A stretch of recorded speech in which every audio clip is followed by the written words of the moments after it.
OK, encore une fois, bon sabbat à tout le monde. Je suis très content d'être avec parmi vous.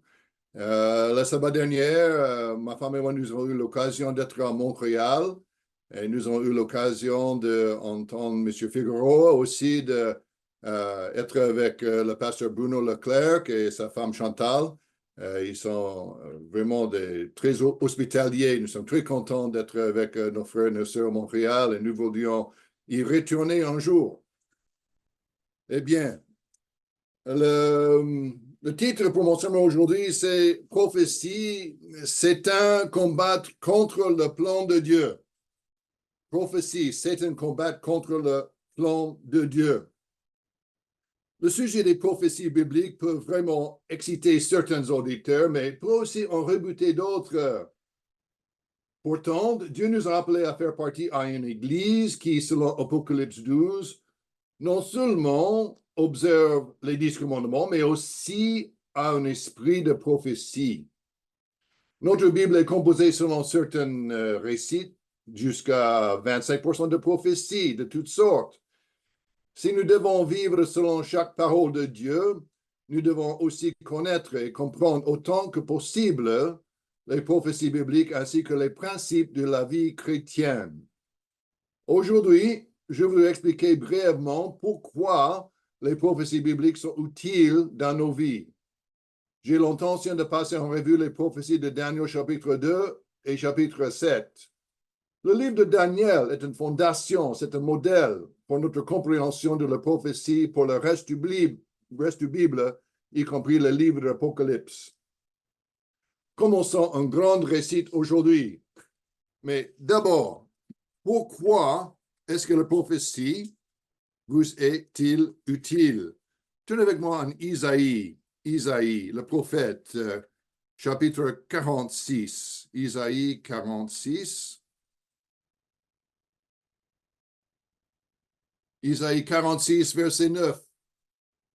Nous lisons, « Souvenez-vous de ce qui s'est passé dès les temps anciens, car je suis Dieu, il n'y en a point d'autre. Je suis Dieu, et nul n'est semblable à moi. Dieu est incomparable. Il est unique. J'annonce dès le commencement ce qui doit arriver, et longtemps d'avance ce qui n'est pas encore accompli. Je dis, mes arrêts subsisteront, et j'exécuterai toute ma volonté. C'est moi qui appelle de l'Orient un oiseau de proie, d'un terre lointaine un homme, pour accomplir mes desseins. Je l'ai dit, je le réaliserai, je l'ai conçu et je l'exécuterai. Nous voyons ici que les prophéties bibliques témoignent de l'identité de Dieu ainsi que la véracité de la Bible. Nous avons les prophéties écrites depuis 2700 ans, 3000 ans, et ils arrivent dans une façon remarquable.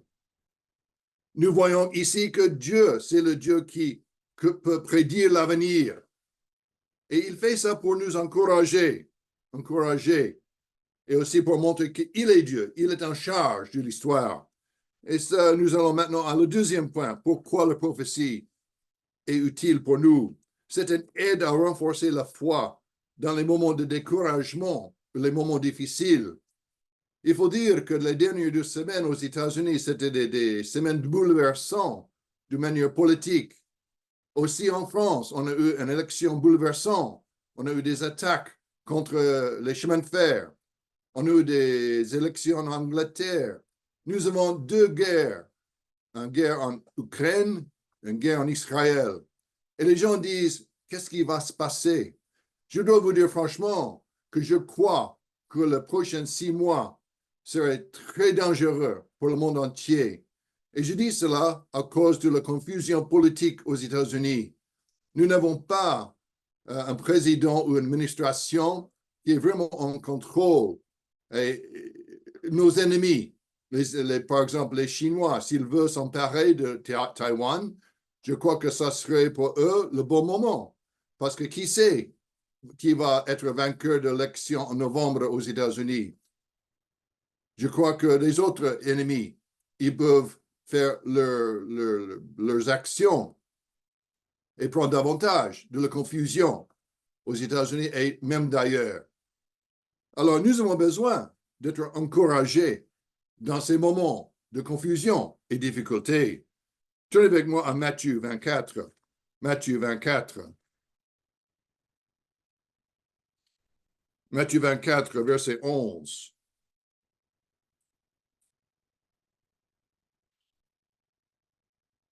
C'est Jésus-Christ qui parle ici. Il parle de le temps de la transition entre notre monde actuel et le monde à venir. Matthieu 24, verset 11. Plusieurs fausses prophètes s'élèveront et séduiront beaucoup de gens. Oui, il y a beaucoup de fausses prophètes aujourd'hui, de toutes sortes, politiques, religieux. Verset 12, et parce que l'iniquité se sera accrue, l'amour du plus grand nombre se refroidira. Oui, l'iniquité, c'est un peu partout, la criminalité, c'est un peu partout. Et cette bonne nouvelle, attendez-moi, mais celui qui persévérera jusqu'à la fin sera sauvé. C'est une promesse dans une situation et un temps de confusion, dans un temps de criminalité, un moment de découragement. Si nous persévérons sur le bon chemin, nous serons sauvés. Oui, dans une société qui rejette la maîtrise de soi et la retenue de soi et devient de plus en plus une société transactionnelle, les gens ne semblent y participer que pour eux-mêmes. Dans une période comme cela, Dieu dit, faites ce qui est juste et vous serez sauvés. C'est une prophétie pour nous, continuer sur le bon chemin. Et la troisième raison que je voudrais donner aujourd'hui, pourquoi la prophétie est utile pour nous, c'est l'évangile lui-même et sa prédication, ils sont prophétiques. Jésus a prêché, en Marc 1, verset 14, il a prêché l'évangile du royaume de Dieu. Mais est-ce que le royaume de Dieu est déjà arrivé? Nous allons voir aujourd'hui que dans le sens complet, la réponse est non. Le royaume de Dieu est toujours dans le futur. Nous sommes toujours à Matthieu 24, verset 14. Matthieu 24, verset 14. Cette bonne nouvelle du royaume sera prêchée dans le monde entier pour servir à témoignage à toutes les nations. Alors viendra la fin. Mes frères, mes sœurs, je crois que nous vivons dans le temps de la prédication de l'Évangile dans le monde entier avec l'Internet. Par Zoom, nous avons des personnes qui sont en France, des personnes à Madagascar, nous avons des personnes au Canada, nous avons des personnes un peu partout dans le monde qui entendent ma voix actuelle. Nous vivons dans la période de temps où l'Évangile est prêché dans le monde entier. Et c'est encourageant. C'est vraiment encourageant. Depuis le début de l'humanité, il y avait les prophéties. Tournez avec moi en Genèse. Genèse 3. Genèse 3.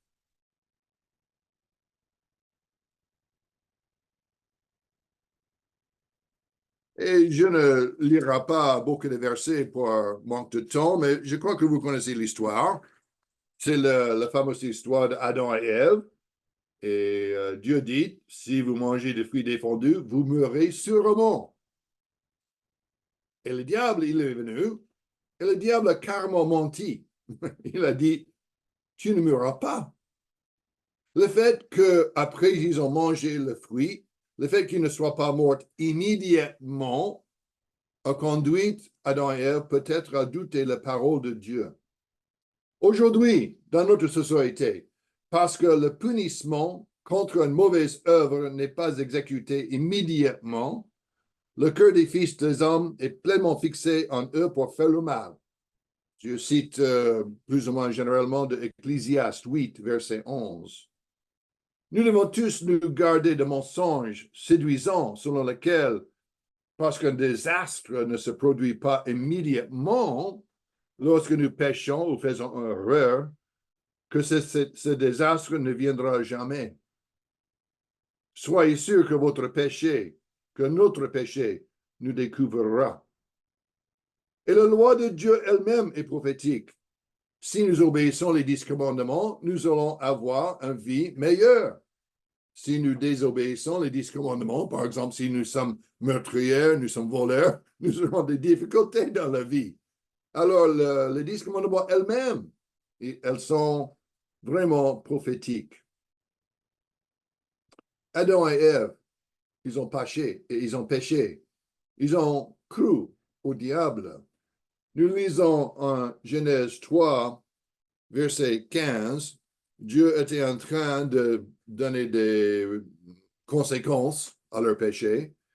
En Genèse 3, verset 15, Dieu dit, je mettrai l'inimité entre toi et la femme. Il parle au serpent. Je mettrai inimité entre toi et la femme, entre ta postérité et sa postérité. Celui-ci t'écrasera la tête et tu lui blesseras le talon. Alors, le jeu est engagé. Le diable voudrait interdire l'avènement de cette postérité prophétisée ici. La postérité qui va écraser la tête du serpent, n'est-ce pas? Dieu dit, en effet, je vais arranger cette situation, j'ai un plan. Mais le diable, depuis le jardin, a essayé d'empêcher l'avènement du Messie, la sémence promise de naître. Nous passerons en revue certains des efforts du diable dans un instant. Mais d'abord, le plan de Dieu. Quel est le plan de Dieu? On peut faire un résumé du plan de Dieu dans plusieurs façons. Il y avait des prophéties sur l'accomplissement des alliances d'Abraham, de l'ancienne alliance et de nouveau.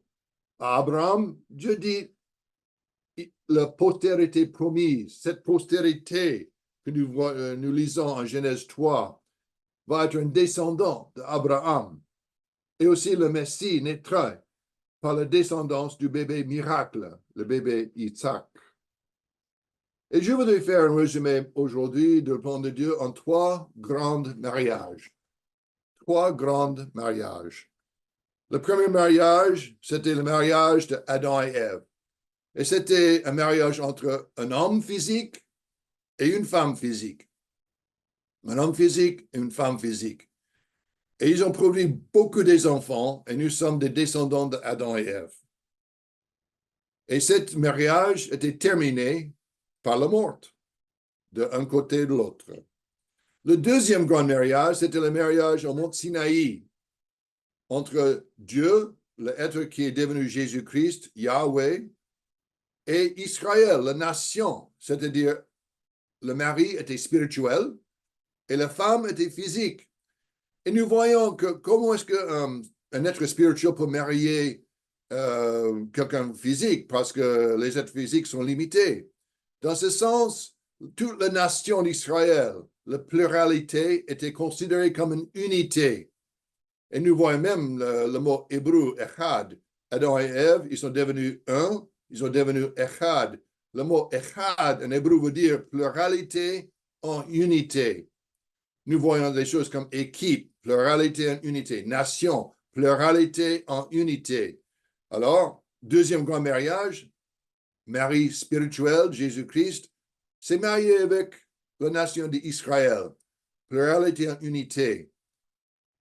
Et la nation d'Israël subsiste à nos jours. Comment est-ce que ce mariage a été terminé? On peut faire des discussions si Dieu a fait un divorce avec Israël. Mais de toute façon, c'est clair que quand Jésus-Christ est mort, ce grand mariage était terminé. Un grand mariage était terminé. Alors, le deuxième, vous voyez la progression. Adam et Ève, homme physique, femme physique.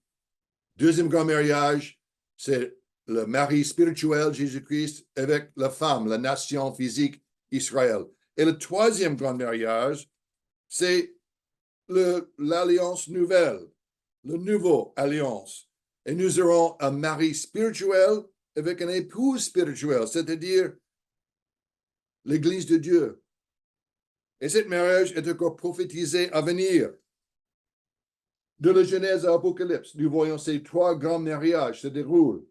la prophétie du troisième mariage à laquelle nous pouvons tous participer est un mariage spirituel, glorieux, des enfants de Dieu, nés pleinement faits à l'image de Dieu, vivons dans la paix et la joie pour toujours, avec notre époux Jésus et notre Père Dieu très haut. Et ce mariage durera pour jamais, parce que la femme ne mourra point et le mari ne mourra point. Alors, trois grands mariages. Homme physique, femme physique, Adam et Ève. Deuxième grand mariage, Israël. Dieu a marié, c'est-à-dire le mari spirituel avec la nation physique. Et le troisième grand mariage, nouveau mariage, c'est Jésus-Christ spirituel avec la femme spirituelle, l'Église de Dieu. Et nous comprenons que Dieu veut notre bonheur. Dieu veut notre succès. Le diable, pas tellement. Quel est le plan du diable maintenant? Le plan du diable, c'est combattre Dieu. Et comment? Il fait ça dans plusieurs façons, mais je dois vous dire que une des grandes façons dont le diable combat contre Dieu, c'est de décourager ou briser les mariages humains. Le diable est contre le mariage, l'institution de mariage humaine. Il voudrait saper le plan de salut en tentant les humains à pécher et à devenir complètement corrompus.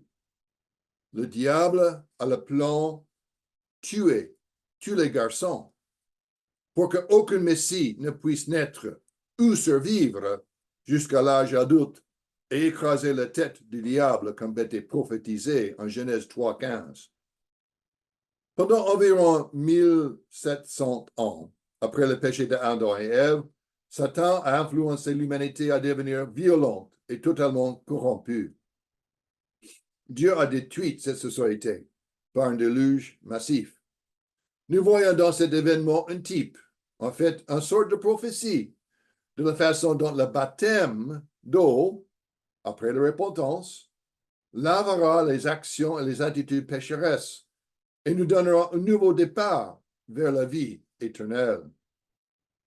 Après le déluge, Satan continue de combattre le plan de Dieu. Il faut dire Satan est intelligent, mais il est complètement fou. Intelligent, mais fou. À Égypte, l'Égypte a servi Israël.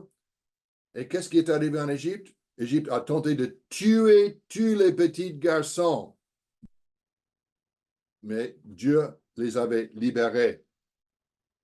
Juste avant Israël entre à la terre promise, Satan a séduit Israël pour qu'ils adorent des idoles avec des tentations sexuelles, ce qui les conduit à l'infidélité à leur mariage et s'attire ainsi la destruction.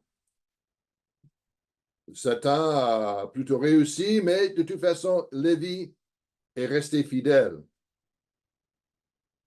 Dans la suite de l'histoire, Dieu a permis la Syrie d'attaquer le nord d'Israël à cause de leur idolâtrie répétée. Le résultat, le peuple était dispersé. Et dans la suite des temps, ils ont perdu leur identité. Ils ont perdu leur religion.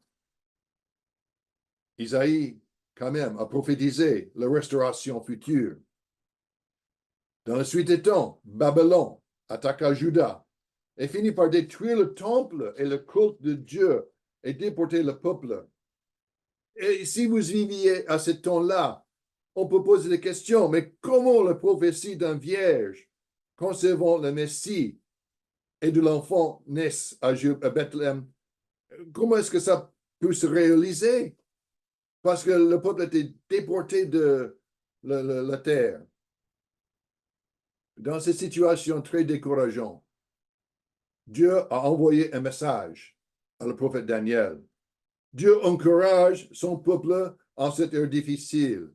Et je crois que même après la chute de Jérusalem en 70 de notre ère, Dieu a donné un message à l'apôtre Jean, l'Apocalypse, c'est-à-dire, pour encourager le peuple de Dieu, pour nous donner une idée de ce qui va arriver. L'un des objectifs de la prophétie est de renforcer notre foi dans les moments de découragement et de confusion. Les événements prophétisés dans Daniel sont si exacts que les incroyants disent que ce livre a dû être écrit après les événements. Certains disent vers 200 avant Jésus-Christ, parce que bien sûr, personne ne peut prédire l'avenir avec autant de précision, sauf bien sûr Dieu. Il y a des marqueurs internes, par exemple, utilisation de le numéro 6, lettres sur les murs du palais, le titre de Belshazzar en tant que roi régent, et le coutume perse de tuer les familles des criminels, qui donnent des bonnes preuves que Daniel a été vraiment écrit à la fin des années 500 avant Jésus-Christ. Aussi, bien sûr, Jésus dit en Matthieu 24, verset 15, et l'auteur de Hébreux dit en Hébreux 11, 33, 34, il considère comme Daniel prophétique et exact. Alors, pour le reste du sermon, si vous voulez, ce n'est pas nécessaire d'écrire tous les noms et les dates parce que je vais donner beaucoup de noms et des dates. Peut-être vous pouvez simplement savourer le vous d'ensemble de prophétie. Je vais retenir à Daniel, chapitre 2. Rappelez, Daniel a reçu ce message dans un moment très difficile pour la nation. Ils étaient déportés. Ils étaient dans l'esclavage. Ils savaient, mais quel est l'avenir? Qu'est-ce qui va arriver? Nous voyons en Daniel, chapitre 2, le statut, un statut très grand, un statut des 4 royaumes. Et je vais lire en Daniel, chapitre 2, verset 27. Daniel 2, verset 27. Daniel répondit en présence du roi, il dit, ce que le roi demande est un secret que les sages, les astrologues, les magiciens et les devins ne sont pas capables de révéler au roi. Mais il y a dans les cieux un Dieu qui révèle les secrets et qui a fait connaître au roi Nebuchadnezzar ce qui arrivera dans la suite des temps. Et puis, Daniel a commencé à donner le rêve et aussi l'explication. Et Dieu révèle ici, avec ce statut, un modèle général de ce qui se passera dans la politique humaine, même jusqu'à nos jours. Un autre terme, jusqu'à notre époque aujourd'hui. Maintenant, encore, pourquoi Dieu fera-t-il cela? Je pense que c'est pour nous encourager, vous et moi, que Dieu sait ce qui se passera et que le peuple de Dieu, nous serons en mesure d'identifier généralement où nous en sommes dans le vaste récit prophétique et historique. Alors, ne perdez pas espoir, mais soyez patients. Daniel, chapitre 2, verset 31. Ô roi, tu regardais et tu voyais une grande statue. Cette statue était immense, d'une splendeur extraordinaire. Elle était debout devant toi et son aspect était terrible. La tête de cette statue était d'or pur. Sa poitrine et ses bras étaient d'argent, son ventre et ses cuisses étaient d'airain. Ses jambes de fer, ses pieds en partie de bronze, de fer et d'une partie d'argile. Tu regardais lorsqu'une pierre se détacha sans le secours d'aucune main, frappa les pieds de fer et d'argile de la statue et les mit en pièces. Alors le fer, l'argile, l'airain, l'argent et l'or furent brisés ensemble et deviennent comme la balle qui s'échappe d'un air en été. Le vent les emporta et nulle trace n'en fut retrouvée. Mais la pierre qui avait frappé la statue devient une grande montagne et remplit toute la terre. Oui, cette statue, c'est le modèle de notre compréhension des événements prophétiques, politiques et d'autres jusqu'à nos époques. Je continue, verset 36. Voilà le songe. Nous en donnerons l'explication devant le roi. Ô roi, tu es le roi des rois, car le Dieu des cieux t'a donné l'empire, la puissance, la force et la gloire. Il a remis entre tes mains en quelque lieu qu'ils habitent, les enfants des hommes, des bêtes, des champs, des oiseaux du ciel, il t'a fait dominer sur tout ça. C'est toi qui es la tête d'or. Après toi, il s'élèvera un autre royaume, moindre que le tien, puis un troisième royaume qui sera d'airain et qui dominera sur toute la terre. Il y aura un quatrième royaume, fort comme du fer, de même que le fer brise et rompt tout, il brisera et rompra tout, comme le fer qui met tout en pièces. Et comme tu as vu le pied et les orteils en partie d'argile et potier, et en partie de fer, ce royaume sera divisé. Mais il y aura en lui quelque chose de la force du fer parce que tu as vu le fer mêlé avec l'argile. Et comme les doigts de pied étaient en partie de fer et en partie d'argile, ce royaume sera en partie fort et en partie fragile. Tu as vu le fer mêlé avec l'argile parce qu'ils se mêleront par les alliances humaines, mais ils ne seront point unis l'un à l'autre, de même que le fer ne s'allie point avec l'argile. Alors, continuons. Nous allons voir toutes les têtes d'or. Ok. J'ai quelque chose ici. Je dis que je parle en portugais. Je ne crois pas. Voilà les choses techniques. Je ne comprends pas. De toute façon, nous sommes dans le livre de Daniel et nous parlons des têtes d'or. Babylone était la première.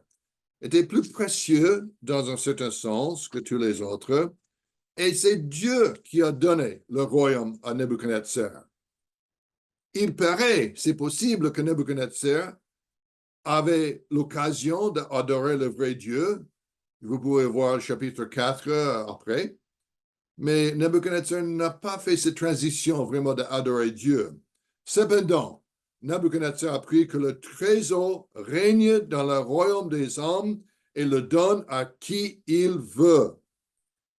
Et je crois que ce principe, c'est important pour nous aujourd'hui. C'est Dieu qui est en charge de l'histoire. Et Dieu donne le royaume, la puissance politique des hommes qu'il veut.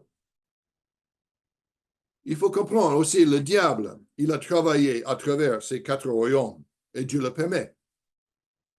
Par l'intermédiaire du prophète Habakkuk, Dieu a prophétisé que Babylone punirait Juda et sera à son tour puni. Satan essaie de détruire le peuple de Dieu à tout instant. Satan essaie de détruire l'adoration du vrai Dieu. Babylone a détruit le temple à Jérusalem. Il a déporté les gens. Jérémie a prophétisé qu'il y avait 70 ans de désolation.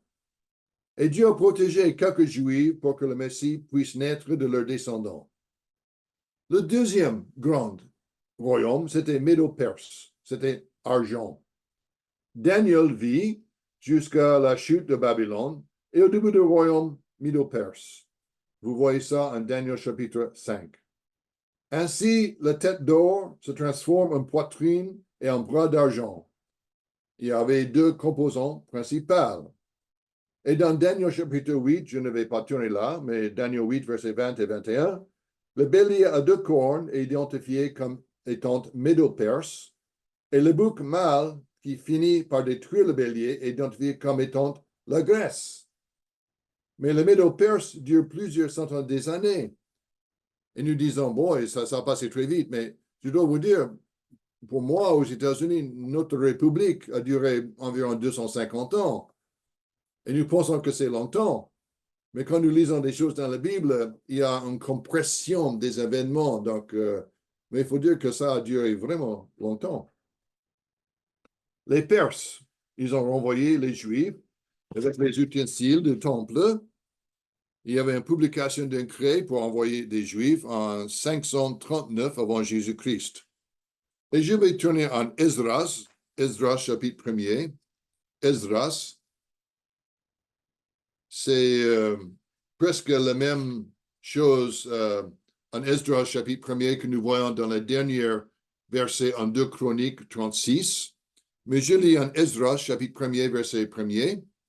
La première année de Cyrus, roi de Perse, afin que s'accomplisse la parole de l'Éternel, prononcée par la bouche de Jérémie, l'Éternel réveillera l'esprit de Cyrus, roi de Perse, qui fit faire de vivres voix, et par cet écrit, cette publication de tout son royaume. Ainsi par Cyrus, roi des Perses, l'Éternel, le Dieu des cieux, m'a donné tous les royaumes de la terre. Il m'a commandé de lui bâtir une maison à Jérusalem, en Juda. Qui d'entre vous est de son peuple, que son Dieu soit avec lui, et qu'il monte à Jérusalem, en Juda, et bâtisse la maison de l'Éternel, le Dieu d'Israël. C'est le Dieu qui est en Jérusalem. Et c'est important à noter qu'ils ont compris que les dieux avaient les régions géographiques et que certains dieux, ils ont eu le pouvoir dans une certaine région géographique. C'est pourquoi les Assyriens, ils ont déporté Israël du nord parce qu'ils ont voulu couper Israël de leur Dieu. Nous connaissons que notre Dieu est le Dieu des cieux et de la terre. On ne peut pas couper notre relation avec Dieu si nous faisons un voyage quelque part ailleurs, mais c'était dans leur esprit. Et c'est pourquoi il dit cela. Il a dit, oui, le Dieu qui est à Jérusalem, il avait cette idée que Yahvé, c'était le Dieu dans cette région géographique. Dans tout lieu où séjourne du reste du peuple de l'Éternel, c'est ce que je comprends de ce passage ici.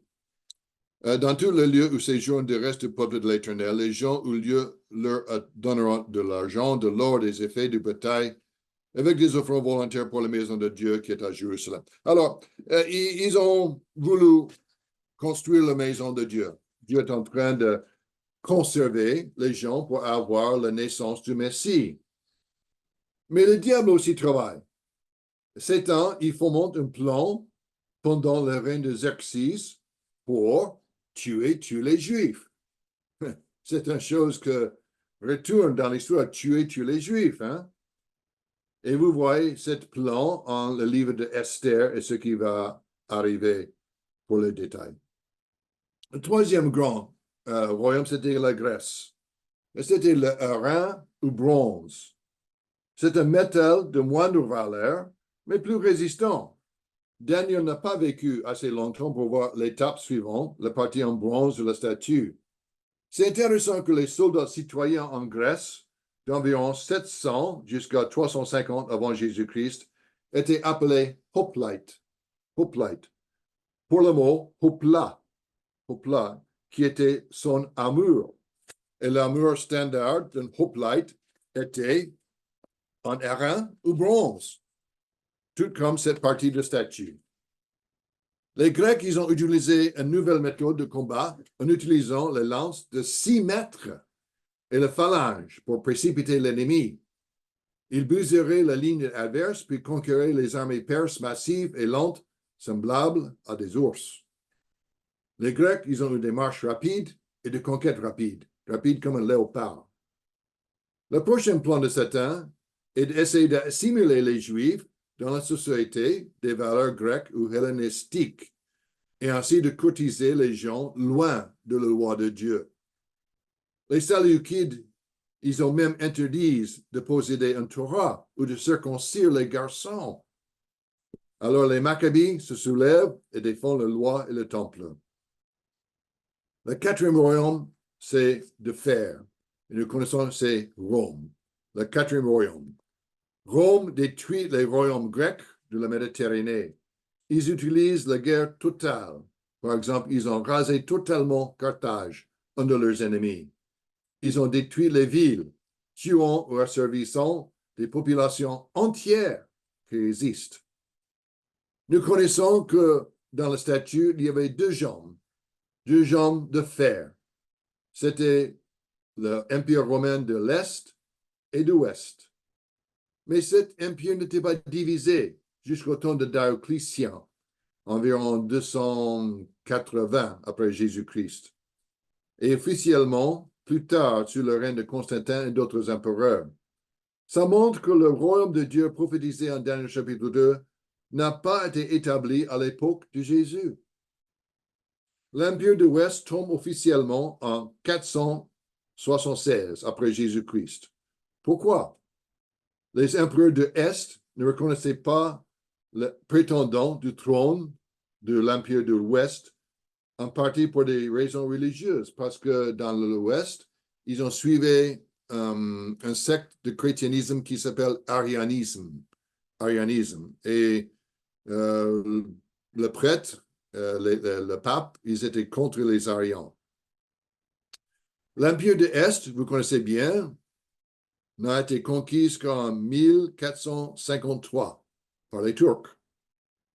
Mais des multiples tentatives pour faire revivre et ressusciter l'Empire occidental à partir de Justien, sont venus.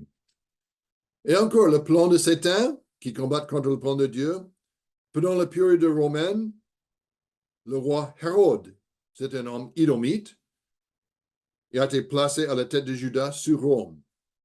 Quel était le plan de Hérode? Tuer tous les bébés, garçons, de 2 ans au moins, dans la région de Bethléem, pour essayer de tuer le Messie. Rome a détruit le temple, le système lévitique et disperse les Juifs. Essayer de détruire leur culture et les assimilant de l'autre culture. Je suppose que le diable peut dire, si je ne peux pas empêcher le Messie de naître, alors je vais essayer de pervertir l'Église de Dieu, la femme spirituelle, et tuer tous les membres de l'Église de Dieu. Essayer de détruire le christianisme, le vrai christianisme, et de détruire l'épouse de Christ par la persécution, la crucifixion, jetée dans l'arène. De changer et pervertir la vraie voie chrétienne à une fausse religion en utilisant le nom de Christ, mais des doctrines païennes. Ce processus a duré environ 2000 ans. Il y avait aussi 10 orteils en Daniel 2, verset 40 jusqu'à 44. Et c'est un type de l'unité fragile au temps de la fin. Et puis, nous voyons que le royaume de Dieu, de pierre taillée sans main, en Daniel chapitre 2, verset 44, le 5e royaume. Cela prouve que le royaume de Dieu n'a pas été établi dans sa plénitude à l'époque de Christ. Le royaume de Dieu n'est pas l'Église. Le royaume de Dieu est toujours en avance sur nous dans la prophétie. Le statut de Daniel le prouve. Les 10 orteils de ces jambes de fer nous montrent que le bête n'est pas l'islam. Le bête n'est pas la Chine. Il s'agit d'une construction européenne, utilisant des parties de l'ancienne romaine basées sur la Méditerranée et ses Provences. Ici, cette statue et l'explication en Daniel, c'est notre modèle de base pour comprendre la prophétie biblique jusqu'à nos jours. L'islam et la Chine semblent avoir un rôle actuel pour saper de l'énergie économique, de la vitalité culturelle et de la santé physique de nombreuses nations, y compris les nôtres, mais ne sont pas la bête de révélation. La vision des 4 bêtes élargit notre compréhension. Je tourne à Daniel chapitre 7. Daniel chapitre 7, verset 2. Daniel 7, verset 2. Daniel commence à dire, je regardais pendant ma vision nocturne, et voici les 4 vents de cieux firent irruption sur la grande mer, et 4 grands animaux sortirent de la mer, différents les uns des autres. Le premier était semblable à un lion, avec des ailes d'aigle. Je regardais jusqu'au moment où ses ailes furent arrachées. Il fut enlevé de terre et mis debout sur les pieds comme un homme, et un cœur de l'homme lui fut donné. Et nous comprenons que c'était le roi Babylone, le royaume de Babylone. Voici un second animal, était semblable à un ours, où se tenait sur sa côté. Il avait 3 côtes dans sa gueule entre les dents, et on lui disait, lève-toi, mange beaucoup de chair. Nous comprenons que ceci, c'est le royaume de Médo-Perse. Et les 3 côtes dans la gueule symbolisent les 3 victoires majeures de le royaume de Médo-Perse, c'est-à-dire contre Babylone, contre le royaume de Lydie en 546 et contre Égypte en 525 avant Jésus-Christ. Verset 6. Après cela, je regardais, et voici un autre être semblable à un léopard.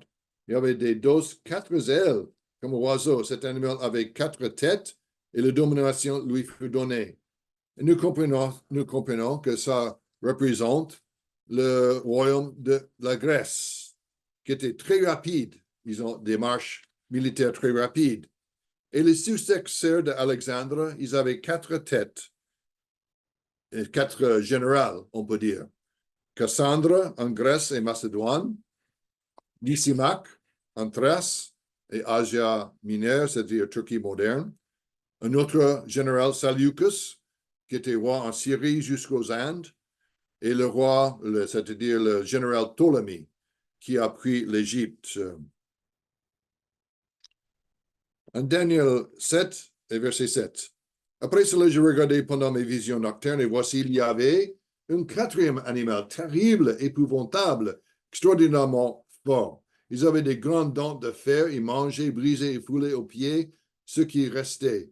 Il était différent de tous les animaux précédents. Il avait 10 cornes. 10 cornes. Je considérais les cornes, et voici une autre petite corne sortie du milieu d'elle. Et 3 des premières cornes furent arrachées devant cette corne. Voici, elle avait des yeux comme des yeux d'homme et une bouche qui parlait avec arrogance. Cet animal différent, nous comprenons que c'était le royaume de Rome, l'empire de Rome. Et ils disent ici que Rome avait 10 cornes et puis une autre corne, une autre petite corne. Une autre petite corne. Verset 17. Ces 4 grands animaux, ce sont 4 rois qui se lèveront de la terre. C'est-à-dire, la Bible explique ses propres symboles, n'est-ce pas? Mais les saints du trésor recevront le royaume. Après les 4 royaumes, c'est-à-dire le 5e royaume, c'est le royaume de Dieu. Ils posséderont le royaume éternellement, d'éternité en éternité. Mais Daniel avait une question. Ensuite, je désirais savoir la vérité sur le 4e animal, qui était différent de tous les autres, extrêmement terrible, qui avait des dents de fer, des ongles d'airain, qui mangeait, brisait, foulait aux pieds ce qui restait. Et sur les 10 cornes qui avaient la tête, et sur l'autre qui était sortie et devant laquelle 3 étaient tombés. Sur cette corne qui avait des yeux en bouche parlant avec arrogance et une plus grande apparence que les autres. Je vis cette corne faire la guerre aux saints et l'emporter sur eux, jusqu'au moment où l'Ancien des jours vient donner droit aux saints du trésor, et le temps arriva où les saints furent en possession du royaume. Quels étaient les 10 cornes? Les 10 cornes, nous comprenons, notre meilleure compréhension, sont des résurrections de l'Empire romain de l'Occident. Il faut comprendre que l'Empire romain de l'Est, c'est-à-dire Constantinople, il n'y avait aucune résurrection de ceci. Quand les Turcs ont détruit, c'était fini. Mais il y avait 10 résurrections de l'Empire de l'Ouest. Les 3 premières résurrections, et comme j'ai dit, il y a beaucoup des noms ici, ce n'est pas nécessaire d'essayer d'écrire toutes ces choses. Les 3 premières résurrections étaient premièrement des Vandales, les Heruli en Italie et les Ostrogoths. 3 résurrections de l'Empire de l'Ouest. Mais ils ont suivi une forme de christianisme qui s'appelle arianisme. Et le pape était contre eux-mêmes.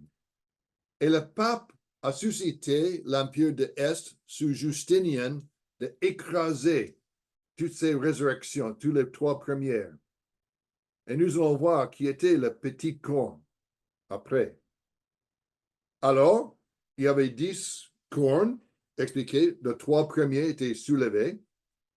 Et nous pensons que les 7 cornes suivantes sont, premièrement, Justinien, l'empereur de l'Est, environ 525 jusqu'à 565 après Jésus-Christ. Il a ressuscité l'Empire romain. La deuxième résurrection, le deuxième, c'est-à-dire dans ce sens, c'est le 5e, parce qu'on avait 3 en avant, puis le 4e, c'était Justinien, et le 5e, c'était Charlemagne, 768 jusqu'à 814 après Jésus-Christ. Le 6e résurrection, c'était Otto le Grand, environ 935 jusqu'à 962. Il devient empereur de Saint-Empire romain. Et puis, le 7e, c'était Charles Habsbourg, le 5. C'était 1519 jusqu'à 1556. Et il était couronné par le pape. Et le 8e, c'était la résurrection sous Napoléon, Et nous connaissons qu'en 1805, le pape a regardé, était présent quand Napoléon se couronnait comme empereur. La neuvième résurrection, nous comprenons que c'était Mussolini et Hitler pendant la Seconde Guerre mondiale, mais ça a commencé avec la réunification de l'Italie sous Garibaldi en 1861.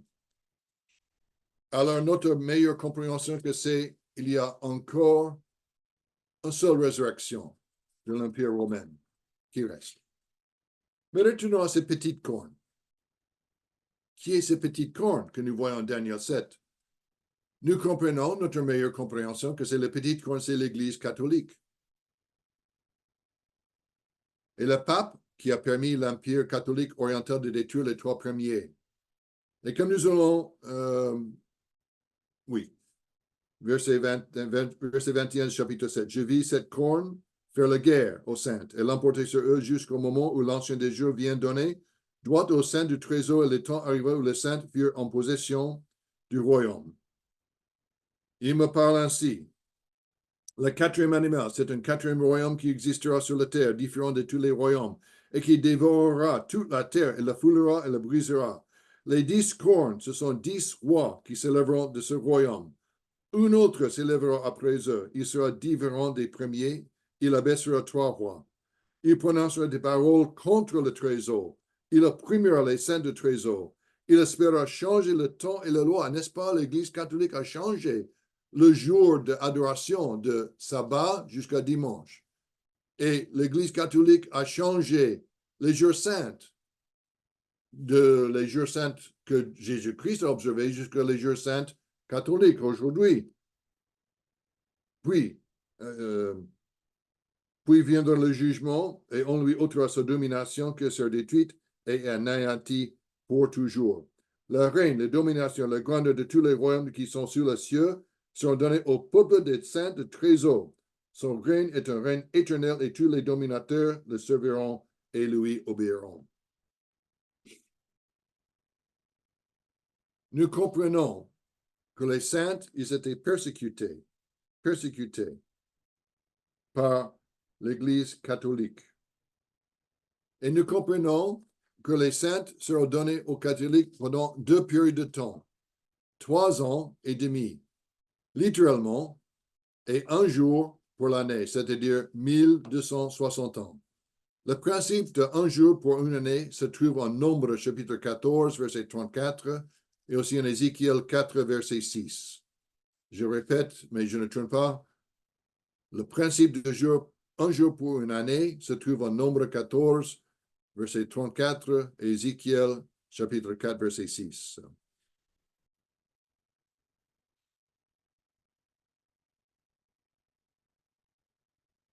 Oui, je retourne, verset 25.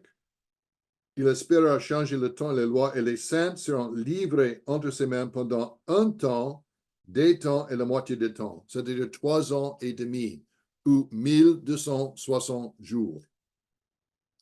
Nous pensons qu'il est probable que le 1260 jours, c'est-à-dire 1 jour par année, était représenté de 325 jusqu'à 1585. Ils étaient 3 ans et demi en prophétie, qui se sont terminés par la défaite de l'armade espagnole par l'Angleterre. Ça a commencé avec cette conférence où le sabbat était interdit en 325. Et finalement, le résidu, le petit reste des fidèles de l'Église de Dieu se sont réfugiés en Angleterre en 1585. Et nous aujourd'hui, nous sommes les descendants spirituels de l'Église de Dieu à Londres, l'Église de Dieu dans l'Angleterre qui était très petite, presque complètement écrasée. Mais quand ils ont trouvé une place de refuge physique en Angleterre après 1585. Nous croyons qu'il y aura un futur 1260 jours littéral de 24 heures devant nous, où nous serons persécutés par les fausses religions. Mais nous ne savons pas quand exactement. Ces prophéties ont été données pour que le peuple de Dieu se rende compte, quand ils verront cela s'accomplir, où ils sont et ce que ces choses signifient. Dieu voit la fin dès le début et il nous dit ce qui va arriver. Attendons-nous à la persécution d'un pouvoir qui semble petite, mais qui travaille toujours par l'intermédiaire des autorités civiles pour imposer sa volonté. Nous croyons que ce petit corne inspirera une organisation politique bête en Europe, aidée par des chefs religieux, par exemple un faux prophète, pendant 1260 jours littéraux, pendant la période qui est appelée la Grande Tribulation. Cette puissance politique combinée durera 42 mois ou 3 ans et demi, comme nous l'avons vu dans Daniel, et fera la guerre contre le peuple de Dieu. Et le vaincra pendant un certain temps. La terre entière se soumettra à cette entité politique et religieuse d'origine romaine basée sur l'Europe, à l'exception de ceux dont les noms sont écrits dans le livre de la vie. Certaines de ces personnes peuvent être martyrisées pour leur foi, comme le montrent d'autres écritures. Nous croyons que certains seront épargnés dans un lieu physique sur cette terre pendant ces temps turbulents. Et peut-être je peux donner encore des informations sur cela dans un sermon futur. En résumé, les prophéties bibliques nous sont très utiles aujourd'hui parce que, premièrement, ils fournissent une grande preuve de l'existence de Dieu et le fait que Dieu est aux commandes de l'histoire. Il peut prédire l'histoire et il peut être certain que les choses arrivent. Deuxième grande raison, la prophétie est importante. Les prophéties sont un encouragement pour nous, les chrétiens fidèles, en des périodes de stress, de confusion ou de découragement. Et troisième grande raison, l'Évangile elle-même et sa prédication aujourd'hui. Ils sont tous deux prophétiques. Nous vivons dans une ère prophétisée où la prédication de l'Évangile peut aller au monde entier. Au monde entier. Le statut de Daniel chapitre 2 et l'explication donnée en Daniel 7 nous donnent le modèle politique et historique de base, une fondation dont nous avons besoin pour commencer à comprendre l'histoire du monde du point de vue de Dieu et aussi pour comprendre le livre d'Apocalypse qui va être expliqué dans un autre sermon. En conclusion, notre Dieu est aux commandes de l'histoire. Nous devrions être encouragés par la compréhension que notre Dieu nous a donné les grandes lignes de ce qui va arriver, afin que nous n'ayons pas à être dans les ténèbres comme les autres. Nous pouvons avoir la confiance. Ayez de bon courage, mon frère, mes sœurs. Bon sabbat à tous.